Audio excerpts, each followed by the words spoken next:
Anyway, did anybody see Noah yesterday? Do you know what I'm talking about? The movie got released yesterday. Yesterday was the national release in the United States and theaters across the country for the first time. That movie has created quite a stir even before it hit the screen.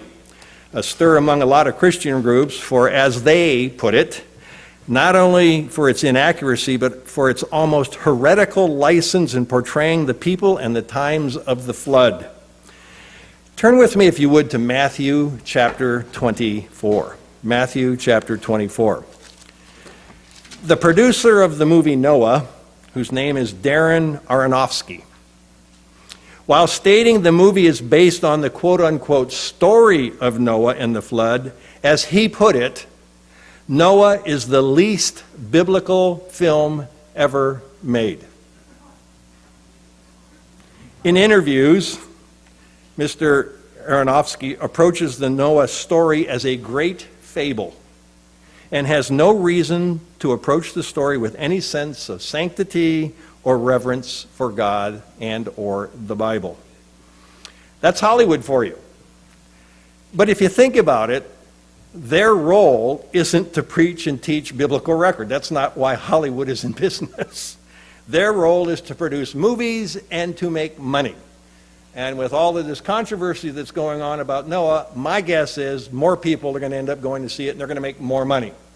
So it ends up doing exactly what they wanted to do in the first place. All of this controversy is probably going to be producing more money for them than it ever would have of and by itself. Let's look at what Jesus Christ had to say about the times of Noah in Matthew 24, beginning in verse 3. A prophetic chapter of the Bible, a prophetic part of one of the most profound portions of prophecy in the entire Bible.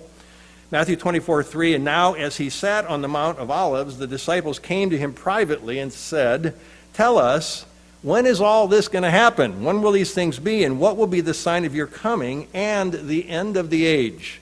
They wanted to know what was going to happen and how they could know it was taking place. And Jesus answered them and said to them, "Take heed that no one deceives you." The first response out of his mouth when they said, "What are the signs going to be?" is make sure you don't get deceived. Which means that Jesus Christ felt that the number one thing that's going to stop us from seeing and knowing when he's going to be there is deception. He says, make sure, take heed that no one deceives you, for many will come in my name, saying, "I am the Christ," and will deceive many. Now, people have said that this is probably a dual way to interpret this would be many would be coming and say, yes, he is Jesus Christ, and they're going to deceive many with stories that they tell about that Jesus Christ. And some have thought that maybe even this says is Jesus Christ saying, maybe some people are going to actually say, "I'm Christ," because you could interpret it either way in this passage of Scripture. But no matter what's going on here, no matter what the reference was specifically, he's saying that the whole concept of me, Jesus Christ, can be used to deceive people, and it's going to be used to deceive people. And then he goes on in verse 6, and he said, "You will hear of wars and rumors of wars. See that you are not troubled, for all these things must come to pass, but the end is not yet." I've been attending God's church for, 50 years, maybe 60 years. I started, my first introduction was in 1964. So it's been a lot of years. Almost every decade that I've been in the church, when we read this passage of Scripture, we've heard the question asked, have you heard of wars and rumors of wars? Every single decade you can say yes.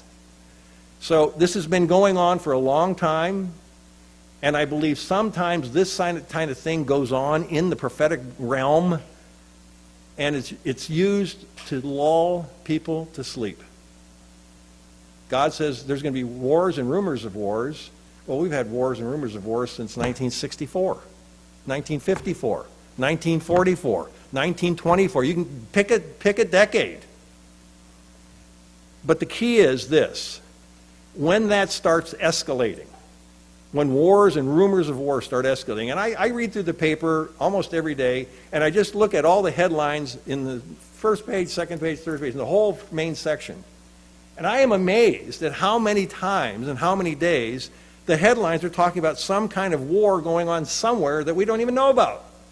So there's a lot going on now, and it's going to get worse probably, but it may still just be the same. It may just be wars and rumors of wars still going on all the time. He said, but don't get troubled when this is happening. Well, not only do we not get troubled, we start going to sleep about it. We don't even think about it anymore. We have major traumas going on around the world. We don't even know what's happening, let alone be worried about it. He said, but these things have got to come to pass, but the end is not yet. In verse 7, he says, for nation is going to rise against nation, kingdom against kingdom, and there's going to be famines. And now that's another issue that is a little more troubling because you hear of it sometimes, you don't hear of it at other times. Pestilences and earthquakes in various places. And by the way, they had another 5.1 in Los Angeles yesterday. And this kind of stuff, he said, pay attention to this. Wars, rumors of wars, nation against nation, kingdom against kingdom, famines, pestilence, earthquakes. When you start seeing a proliferation of this, know something's going on. Jesus Christ told us 2,000 years ago, look for this. Pay attention to this. Don't blow it off. Don't say, oh yeah, don't get, warmongering and all this kind of stuff going on, because we start then making no value of what God's word is. He said, in all this, in verse 8, he said, all these are just the beginning of sorrows. Then, after all this takes place, then they will deliver you up to tribulation and kill you, and you will be hated by all nations for my name's sake. So there's coming a period of time when God's people all of a sudden are going to be at the forefront of what's going on in the world. People are going to start hating us, maybe because of the prophecies we predicted, maybe the times we're talking about, maybe the way we're preaching and teaching. I don't know what's going to bring it about, but it is going to happen. He said, you're going to be hated by all nations for my name's sake, and then many will be offended. That probably means both in the church and out of the church. Many will be offended and will start to betray one another and will hate one another. Things are not going to be pretty. And then many will hate one another. Then many false prophets, in verse 11, will rise up and deceive many. Who gets deceived? Can you deceive somebody that doesn't understand the truth? Yeah. But really, what's he talking about? Deceiving means you know the truth, you understand the truth, and somehow, some way you got led away from that. I think this is more applying to people that know God's truth and know God's way of life as opposed to people who don't. He said, then many false prophets will rise up and deceive many, because lawlessness will abound. The love of many will grow cold, but he who endures to the end shall be saved. And this gospel of the kingdom will be preached in all the world as a witness to all nations, and then the end will come. We thought that was starting to culminate back in the 70s when I was a student at Ambassador College because of all that was going on in the world. We were wrong. We weren't as wrong as Paul was, though. Paul missed it by 2,000 years. We just missed it by 30 or 40. As we argued over the years in and out of the church just how close we are or we aren't prophetically, when you look at these guidelines that Jesus Christ gave us to watch, it's worth paying attention to. That's the point that I'm making here this morning. Drop down to verse 36. Jesus carries on with this dialogue about the end of the age and what the times would be like for those still living when that happens. Matthew 24, verse 36, but of that day and hour no one knows, not even the angels of heaven, but my Father only. Jesus Christ said elsewhere, I don't even know when that's going to happen. God has reserved that to himself. He said, but, now this is important to understand, but as the days of Noah were, so also will be the coming of the Son of Man be. For as in the days before the flood, they were eating and drinking, marrying and giving in marriage until the day that Noah entered the ark, and did not know until the flood came and took them away, so also will be the coming of the Son of Man be. Basically what he's saying here, people got so used to what they were living with, the environment in which they were living, the chaos, the confusion, the debauchery that they were living with, the deception that was going on. It became so mundane to them that all of humanity just, this is normal. Here we are, 2014. What's normal? Think about it from this perspective. What's normal today versus what was normal in 1974? Big difference. Huge difference. Huge. Enormous. Monumental. See, norm evolves. And that's what happened with the people during the days of Noah. The norm evolved into a trench of debauchery. And everybody they were okay with it. They were eating and drinking, having food, going out to dinner, going out to drinks, having parties. They were getting married. They were giving their children away in marriage, taking in marriage, coming and going. And it was going like that, and everything was hunky-dory until all of a sudden, wham! The ark closed. The rain started, and they died. That's what Jesus Christ is trying to tell us right here. So we see here a direct reference to the days and times of Noah and the flood. There's a correlation being made to then and to now and to the end of the age. Then Christ explains a little bit more with a couple of other comments in verse 40. He said, then 2 men will be in the field. Now he's talking about the end of the age. One will be taken and the other one's left. 2 women will be grinding at the mill. One's going to be taken, the other one's left. They go to work that day thinking everything's the same. One's gone, one's not. Watch therefore, for you do not know what hour your Lord is coming. Now is he saying you're going to know the hour by watching? No. What he's saying is at least you'll have a sense of something's happening. And you can prepare yourself mentally and emotionally, maybe if no other way, maybe even spiritually. He said, but know this, that if the master of the house had known what hour the thief would come, he would have watched and not allowed his house to be broken into.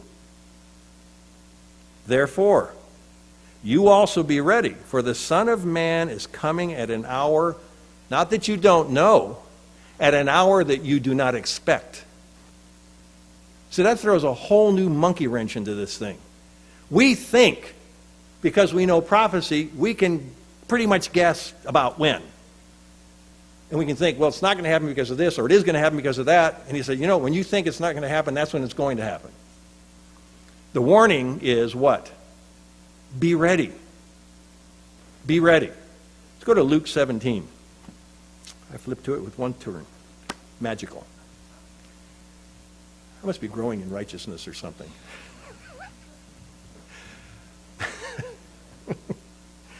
I would imagine the warning means different things to different people.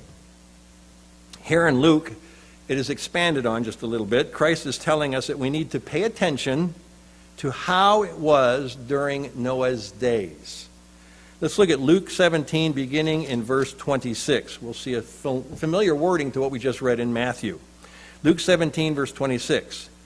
And as it was in the days of Noah, so it shall be also in the days of the Son of Man.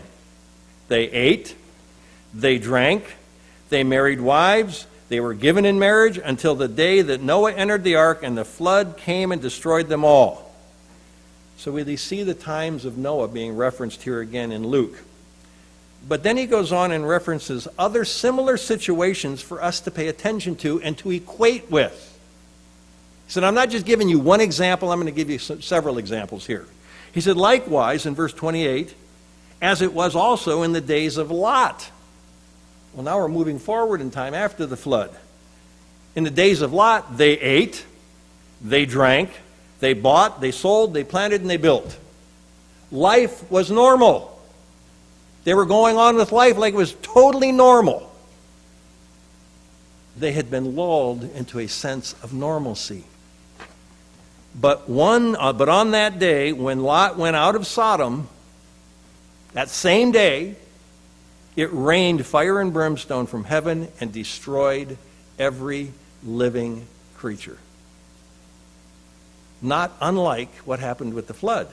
Even so will it be in the day when the Son of Man is revealed. Okay, now we've got 2 examples about what it's going to be like before Jesus Christ returns. Think about what he's saying. Life is going on in what they would have called normal. Then seemingly, all of a sudden, they were killed. Just like that, it was over. Let's go back and take a look at the days of Noah in Genesis 6. All the way back to the beginning. Genesis chapter 6.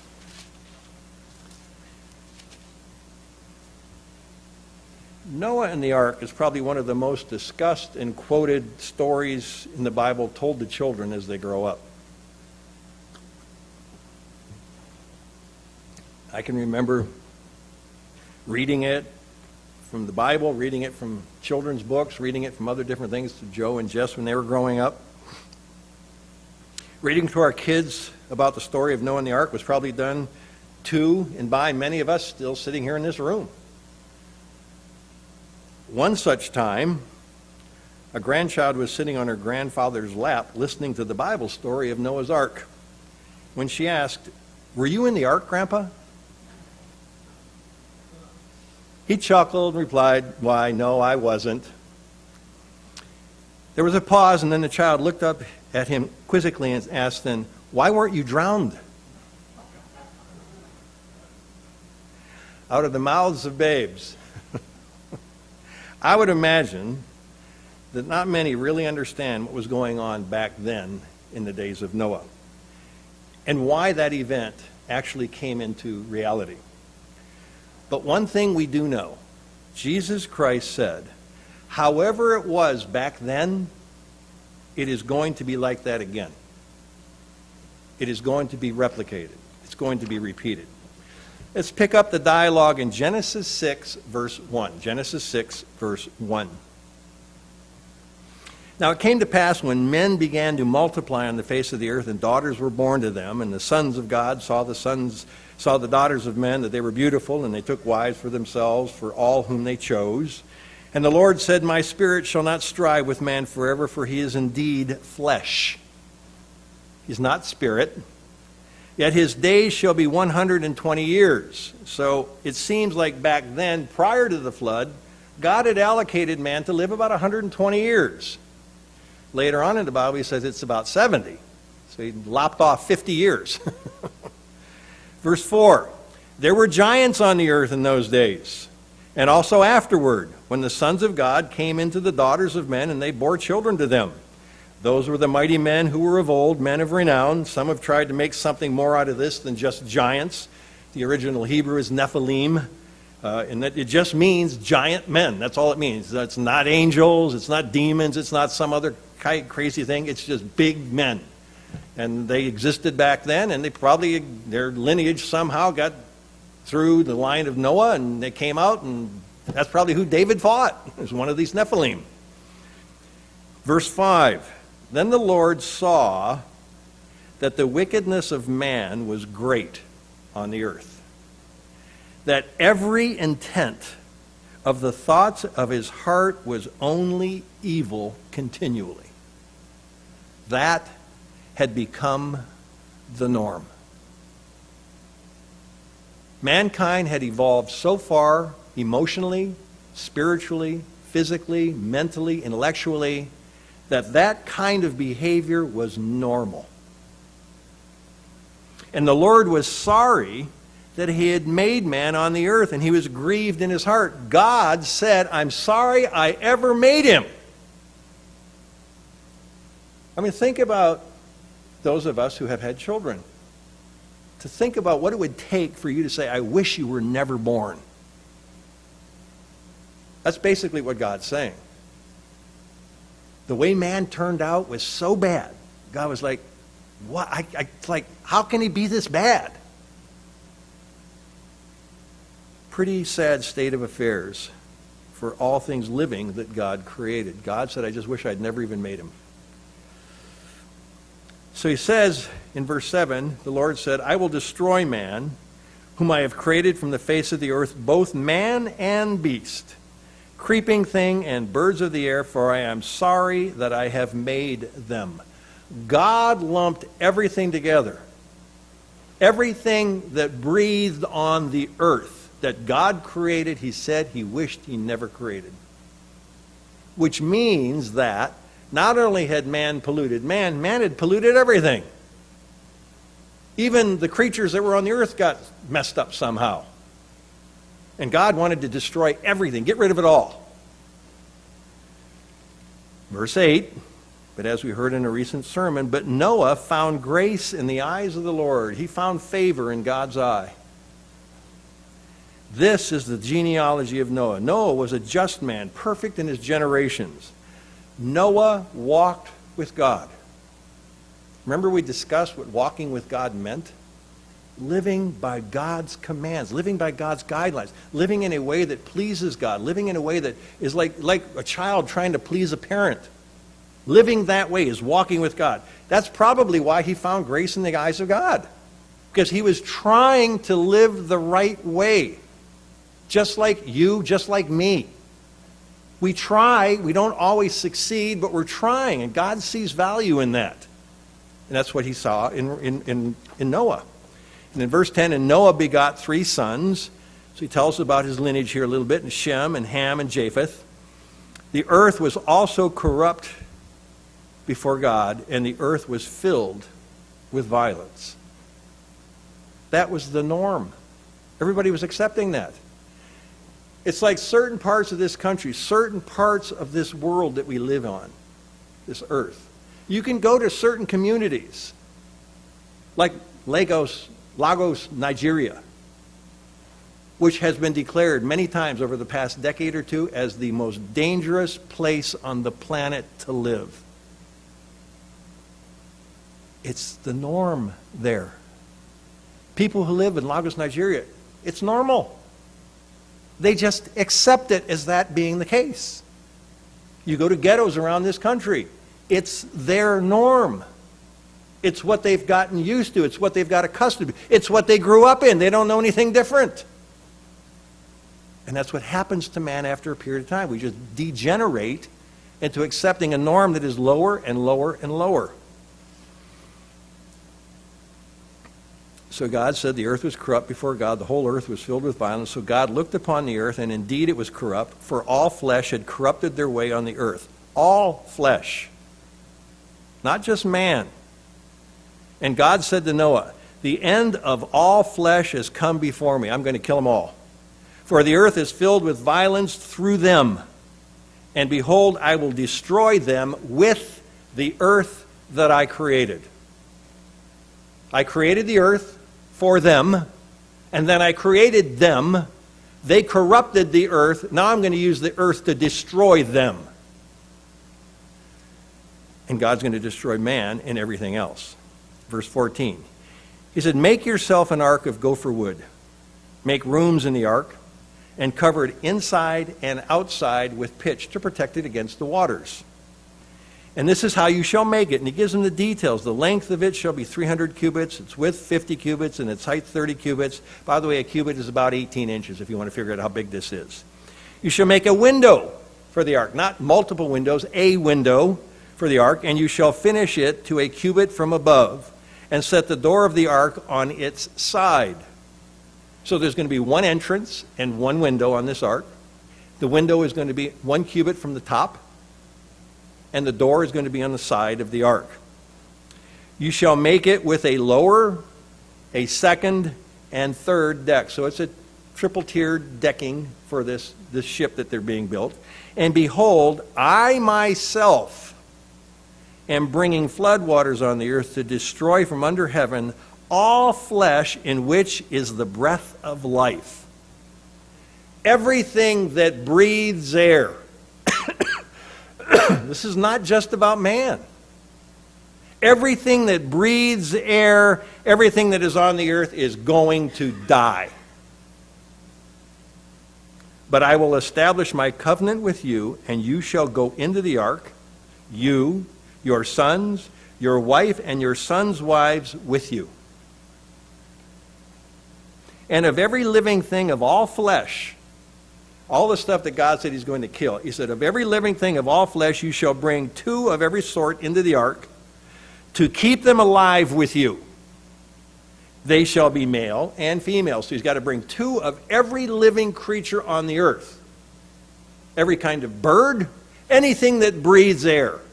He's got to bring 2 of each of them on the ark. And now God's given him a responsibility. He said, now you've got the responsibility to preserve life. You have to preserve all life. It's going to be in your care, Noah. Of the birds of their kind, and of the animals after their kind, and of every creeping thing of the earth after its kind, 2 of every kind will come to you to keep them alive. They're going to come to you, Noah, and they're going to expect you to keep them alive. It's like a little puppy coming to you, jumping up into your arms and saying, take care of me. And you shall take for yourself of all food that is eaten, and you shall gather it to yourself, and it shall be food for you and for all of them. So as you gather food, Noah, keep in mind you need a lot more than you would normally need. You're going to have 2 elephants, 2 hippopotami, etc., etc. And they eat a lot. So he said, this is going to be quite an undertaking for Noah and his family. And this is Noah, who grew up in this norm of society that was wicked and evil and violent. And God's telling him, okay, when you're going to build this gigantic ark, and can you imagine the first dialogue that God and Noah had about this? I love Bill Cosby's rendition of it. Noah, yes, I want you to build an ark. Who is this really? It's like, who in their right mind is going to ask me to build an ark up here in the middle of nowhere? For what reason? So there's dialogue that took place between Noah and God, and then now God's given him all these details, and Noah's probably thinking, what in the... Are you for real? Can you imagine the faith it would take to move forward with something like this? But then in verse 22 of Genesis 6, thus Noah did. According to all that God had commanded him, so he did. So we see this man Noah and his family of 8 have been spared, being, if you will, passed over by God when the rains came. Not only were they passed over, those that were not protected in the ark were all killed. Every man, every woman, every beast of the ground, bird of the air, everything that breathed air died. This involvement in the ark was sort of like a baptism, if you think about it. They got put underwater for 40 days and 40 nights, didn't they? God said, don't even open the window for those first 40 days and 40 nights. You'll drown yourself if you open that window up. But then they all survived being essentially under this water for all those many days. Let's continue on in chapter 7 and verse 1. We just read that God had Noah preserve every creature that had been created with breath in it. In other words, God calls it the breath of life. Okay? When we think about the breath of life, we think of God breathing in the man and giving him breath of life. God did that with every creature that ever lived, that ever was created. And having that breath of life was something special because it came directly from him. He gave that life to them, and then they polluted it.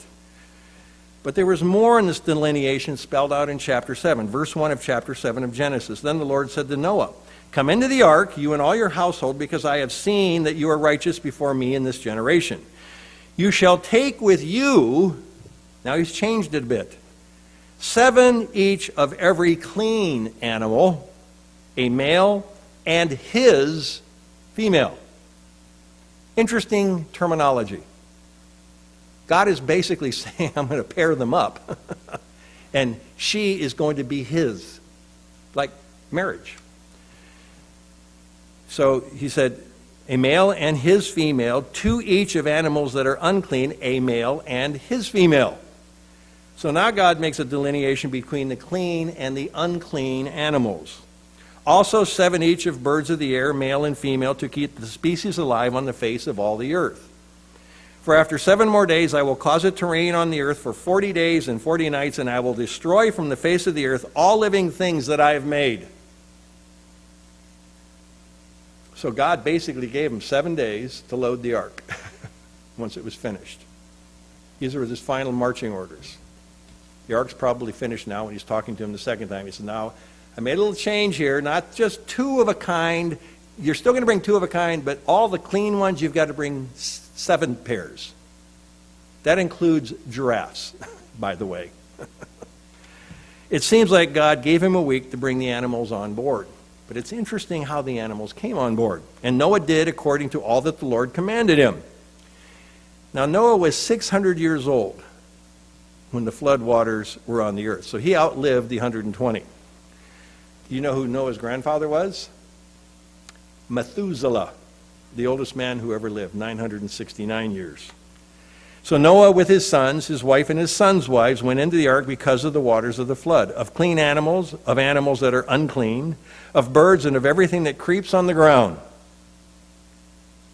creeps on the earth. 2 by 2 they went into the ark to Noah, male and female, as God had commanded Noah. Notice, Noah didn't lead them into the ark. They came into him. Noah stood at the door of the ark and the animals came to him. It was like they were drawn to him. This is supernatural.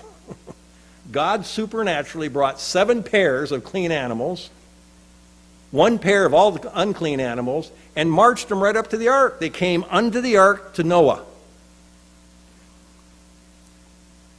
And then listen to the specificity when the flood started. Verse 11. In the 600th year of Noah's life, in the 2nd month, the 17th day of the month, on that day all the fountains of the great deep were broken up and the windows of heaven were opened. And the rain was on the earth 40 days and 40 nights. It poured. People would say, how can you flood the earth with rain for 40 days? Well, there was more to it than that. God opened up the earth and let water come gushing out of the bottom of the earth as well. And the rain came on the earth for 40 days and 40 nights. And on the very same day, Noah and his sons, Shem and Ham and Japheth, and Noah's wife and their 3 wives of his sons, them, entered the ark, they and every beast after its kind, all cattle after that kind, every creeping thing that creeps on the earth after its kind, and every bird after its kind, every bird of every sort. And they went into the ark to Noah, 2 by 2 of all flesh, in which the breath of life. God must have used some kind of miraculous thing that drew those creatures that breathed the breath of life to Noah. It must have been like they were leading them to their creator or something like that. So those that entered, male and female of all flesh, went in as God had commanded him, and the Lord shut him in. God closed the door. God, once Noah and his family and all the animals were in the ark, God then lifted up the door and shut it. Shut him in. And who knows, he may have sealed it from the outside. God had this thing covered. God was in control of everything. But God was asking a man to do something that was basically insane to take place. In other words, the entire earth became covered with water. The Lord shut him in. Now the flood was on the earth for 40 days. The waters increased and lifted up the ark, and it rose high above the earth. So the boat was floating above the highest peaks of the earth. That's how deep the water in the earth became. In other words, everything was covered with water, and every breathing creature, including man, was now dead. The waters prevailed and greatly increased on the earth, and the ark moved about on the surface of the waters. And the waters prevailed exceedingly on the earth, and all the high hills under the whole heavens were covered. In other words, there was nothing that was not underwater. Which is of no surprise when you climb on some of the highest peaks on the earth, you can find fossils. Ocean-bearing fossils. Seashells on the tops of great mountains. How can that be? How does one explain that without this? So the waters prevailed and greatly increased on the earth, and the ark moved about on the surface. The waters prevailed exceedingly on the earth until the whole heavens, the high hills were covered. Verse 20, the waters prevailed 15 cubits upward, and the mountains were covered. So they were covered with 15 times 1.5 feet. What's that, 22.5 feet? So the highest peak on the earth was 22.5 feet below water. That's how deep the water was on the earth. So Mount Everest was 22 and a half feet below the ark when they were at their peak. What else happened here? What happens when somebody climbs Mount Everest? They run out of air. Now we're 22 and a half feet above that, and everything's hunky-dory. They weren't wearing oxygen masks, I'll bet you any money they weren't. Maybe it was a pressurized ark. Something else miraculous had to have taken place. And all flesh, in verse 21, died that moved on the earth, birds and cattle and beasts and every creeping thing that creeps on the earth, and every single human being. All in whose nostrils was the breath of the Spirit of life. Now we're getting some definition about what this breath of life is. It's the spirit of the beast. The breath of the Spirit of life. That makes me wonder, it makes me want to ask God, I know there's a spirit in man. Is there a spirit in Lily, my dog? If you read this, you'd almost have to say yes. There's something special. There's something very unique to God, because God gave them the breath of life. So he destroyed all living things in verse 23, which were on the face of the ground, both man and cattle, creeping thing and bird of the air. They were destroyed from the earth. Only Noah and those who were with him in the ark remained alive. And the waters prevailed on the earth 150 days. Took it 40 days to get there, to that depth. After it got to that depth, it stayed at that depth for 5 months. So now we're talking 4, 5, 6.5 months that they're in the ark, water coming, water sustained. 6.5 solid months inside this ark. No open doors, no open windows, no open air, just lots of animals and stuff that animals have. And all the nostrils of the breath of the Spirit. Okay, where was I? Verse 21. 2 and you. Waters prevailed 100. So for 5 months, the earth was buried underwater. God then causes the winds to dry the earth, and the air starts, the water starts evaporating. Land starts appearing. What's going to appear first? Mount Everest. It makes sense. The first thing that's going to appear is Mount Everest, and if they're not near Mount Everest, they're not going to see that. Then the next thing is what's K2 or whatever the second tallest mountain in the world is. That's going to be the next thing that's going to appear, and it's going to be gradual. We're talking about how many feet of water? How tall is Mount Everest? Anybody know? 29,000 feet. 29,022 feet is how deep this water was.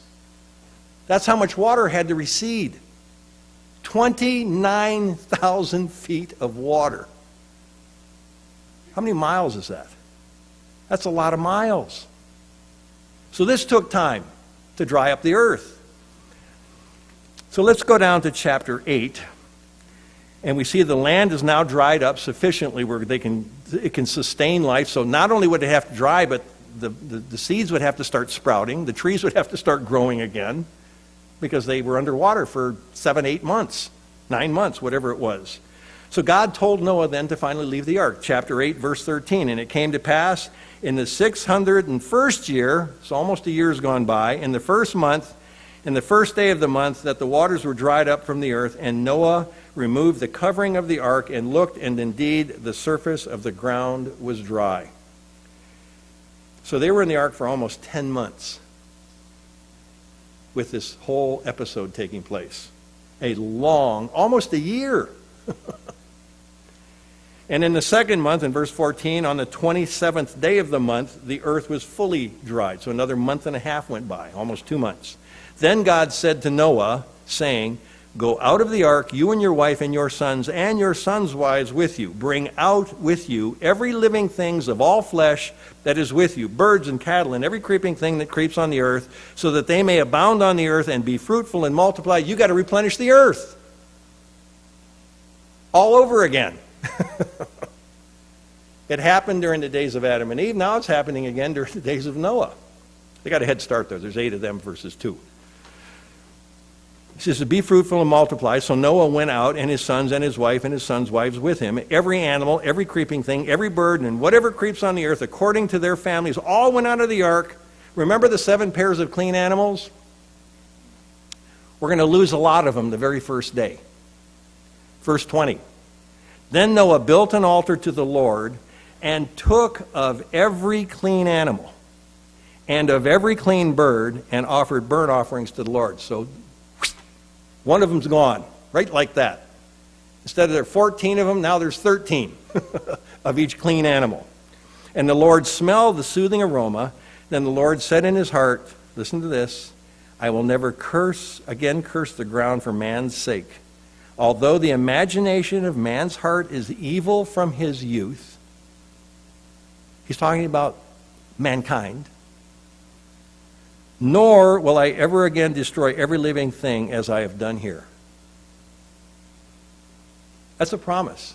God says, I'm never going to destroy every living thing on this earth ever again. So when people start talking about apocalypses and this asteroid's going to hit the earth and destroy it, it ain't going to happen. The Bible says it's not going to happen. God says he won't let that happen. While the earth remains, as it's still intact in its present form, because we know the form's going to change when God finally comes down to the earth.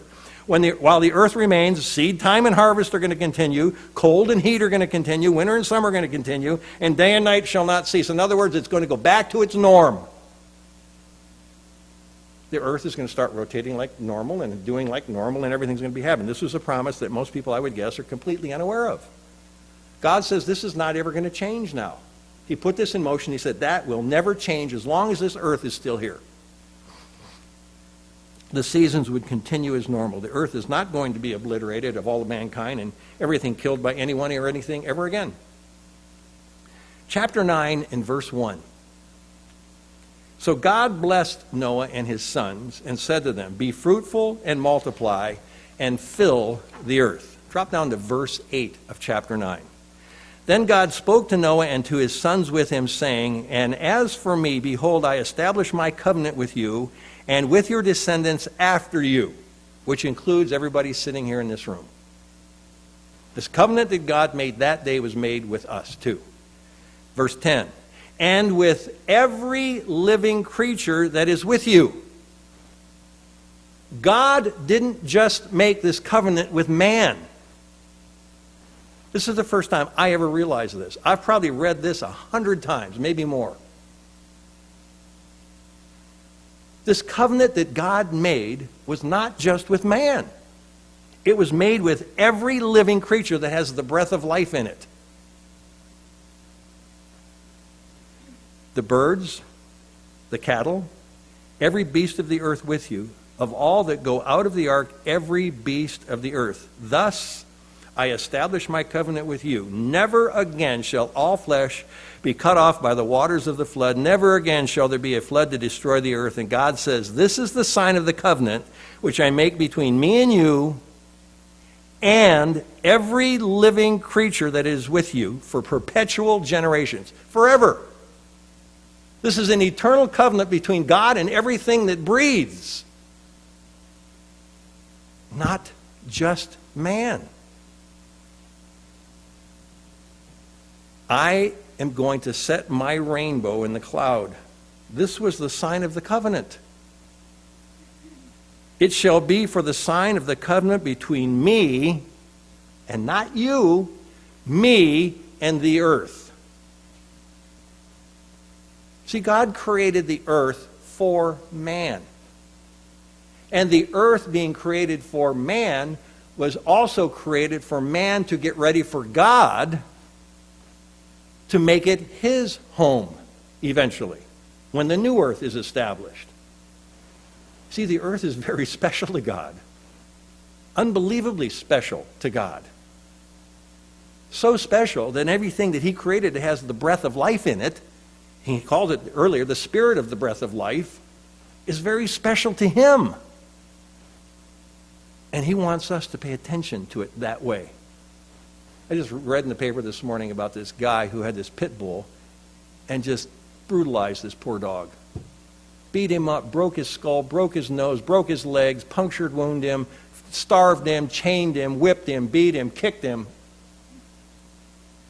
Trying to teach him to be a tough dog, I guess. He's going to prison for 16 years. You know, I bet God would have punished him like that too. Keep in mind, the dog's got the breath of life. It's one of these creatures that fall under this covenant with God.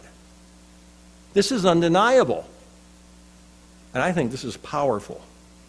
I set my rainbow in the cloud, it shall appear before you as the sign of the covenant between me and the earth. It shall be, when I bring a cloud over the earth, that the rainbow shall be seen in the cloud. And I will remember my covenant which is between me and you and every living creature of all flesh. The waters shall never again become a flood to destroy all flesh. The rainbow shall be in the cloud, and I will look on it to remember the everlasting covenant between God and every living creature of all flesh that is on the earth. And God said to Noah, this is the sign of the covenant which I have established between me and all flesh that is on the earth. This is an incredible, incredible covenant. I believe it's a covenant that we as man fully don't understand. Because God made a covenant not just with man. All the other covenants that we've ever talked about and discussed all through history is between God and man, God and man, God and man. This is way bigger than that. This is God and man and every living creature that breathes. So God set in motion rainbow as a sign that he said he would never use the flood to destroy every living creature on the earth again. Interesting, it is a covenant not just with man, it is a covenant with every living creature, all flesh that is on the earth. You know, the Peanuts characters even learned this lesson. A Peanuts cartoon pictured Lucy and Linus looking out the window at a steady downpour of rain, something like us today. Boy, said Lucy, look at that rain. What if it floods the whole world? It will never do that, Linus replied confidently. In the 9th chapter of Genesis, God promised Noah that would never happen again, and the sign of that promise is the rainbow. Phew, Lucy said, you've taken the load off of my mind. Sound theology, pontificated Linus, has a way of doing that. He knew the truth, and he knew that was an impossibility. Indeed, sound theology can do that. It can provide peace of mind. 2 Peter 2, at the other end of the Bible. 2 Peter chapter 2.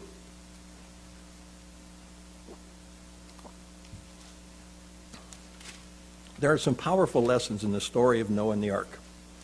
Lessons that actually play into the upcoming Passover season. Lessons that are tied to other dramatic events that have taken place in history as well. Remember the lesson that we learned about God is the only one who really controls true vengeance? Heard that in a couple of sermons a few months ago. He has told us that the ungodly will get what's coming to them eventually. He's got that all under control. And he's trying to tell us, don't you worry about the vengeance side. You just take what comes your way, try to deal with it the best you can, and let me take care of the retaliation. I will take care of it. He has told us that the ungodly would eventually get what's coming to them. This too is woven into the story of Noah, if you look at it for what it is. Let's look at 2 Peter 2, verse 4, and listen to how Peter puts it. 2 Peter 2, verse 4. He said, for if God did not spare the angels who sinned, we're going way, way back in time, way before man, probably before the earth. So if God did not spare the angels who sinned, but cast them down to hell and delivered them into chains of darkness to be reserved for judgment, and did not spare the ancient world, but saved Noah one of the 8 people, a preacher of righteousness, bringing in the flood on the world of the ungodly. So now we got 2 examples where God took care of what needed to be taken care of, and turning the cities of Sodom and Gomorrah into ashes, condemned them to destruction, making them an example to those who afterward would live ungodly, and delivered righteous Lot, who was oppressed by the filthy conduct of the wicked around him. For that righteous man dwelling among them tormented his righteous soul from day to day by seeing and hearing their lawless deeds. It made Lot sick.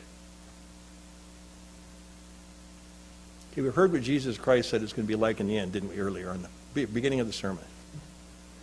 When you read the news, when you listen to the news, when you see what's going on in the world, when you see the raping taking place, the child abuse taking place, the beating, the killing, the maiming, the brutalization of humanity, does it make you sick?